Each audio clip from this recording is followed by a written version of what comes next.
Oklahoma in very much control of its own destiny. And not only that, just in a very comfortable position since a number of teams are winning against each other, Jason. Yeah, no, there's a lot to unpack there, Mark. I think I think I probably fall into the and maybe I'll make some people mad here when I say this, but I think I fall probably into the layer of a one-loss Big 12 champion, probably I think the most likely from my perspective.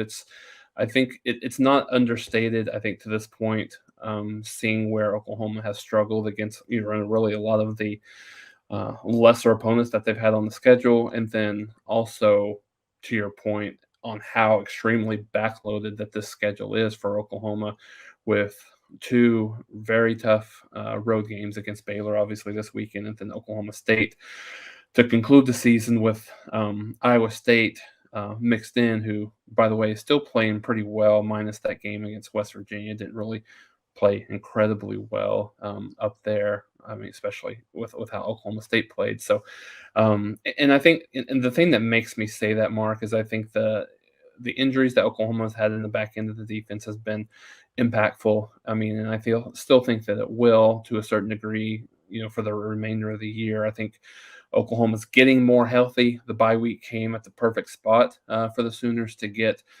So I think they'll have DJ Graham back. I think, and really, he was back the last game, but really just in a better spot. And then you look at Key Lawrence, had kind of moved over the cornerback spot, played really well against Texas Tech. What does that do? I think, really just having the being able to solidify some of those positions in the back end is going to be helpful. I think the thing that's been a struggle for Oklahoma continuously is open field tackling throughout the year. So if they can get better there, if they can continue to improve and the tackling can get better, particularly in the open field, I think Oklahoma does have a chance for to go through undefeated. And I think the other thing is to keep in mind is Caleb Williams has been very good. I think 14 touchdowns, 1 interception, has about 5 or 6 rushing touchdowns as well. Has been as good as any quarterback in the country, particularly down the stretch when he's starting. At the same time, I don't know that he's probably hasn't been tested to the level that he will be, on the road in 2 of these tough environments, and especially Oklahoma State with the way they played at West Virginia. They're setting themselves up to be. I think they host TCU this week. They go to Texas Tech before Bedlam, so they've put themselves in position to probably be ranked no less than 6th or 7th by the time that game happens, kind of depending on what happens in front of them, obviously. But yeah, Oklahoma they have everything in front of them.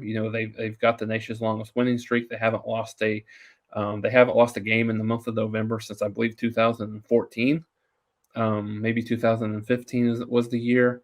But they've been one of the hottest teams in the month of November over the last 5 years, and that's really has been what has been a catalyst for them to overcome a defeat. That they've typically had earlier in the year. I think that one thing's interesting, they've probably not played as well through 9 games this year as they have in the past, and even they've lost a game. But now they haven't lost a game, but I think the November stretch maybe is a little bit more difficult than they've had in the past. So I think it'll be interesting to see how they go through these last 3 games of the year heading into the Big 12 championship game.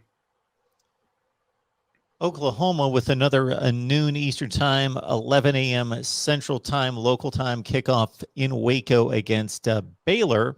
So we've got JD on the line, who's now looking forward to the early kickoff. Nebraska, Kansas, he cites those games. Of course, Texas, narrow wins in those ones, down by 21 points against Texas before coming back to notch a victory in that one. Of course, the Kansas debacle, down by 10 before salvaging that game, and Nebraska was a 1-score win. And now against Baylor, do you think that in any way that these early kickoffs affect OU? I don't really think so, Mark. I mean, if we were talking about a Pac-12 team coming here, and the time change really being a 9 a.m. kickoff there, I could kind of buy into that a little bit. But Oklahoma's used to this over the last 4 or 5 years. It's been very well chronicled how what the displeasure has been from kind of the Oklahoma side of having what they believe is more than their fair share of 11 a.m. kickoffs. So I think I think that helps. I think that helps them, the fact that they've had so many. I think the one thing to take into consideration here is I actually think this is a good thing for Oklahoma coming into a road game against Baylor. Baylor's didn't play quite as well.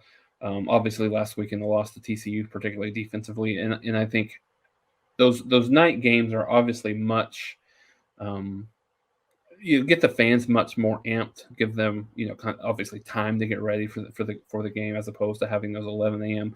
local kicks. So I think that's really probably more advantageous for Oklahoma going into a tough environment versus the other way around.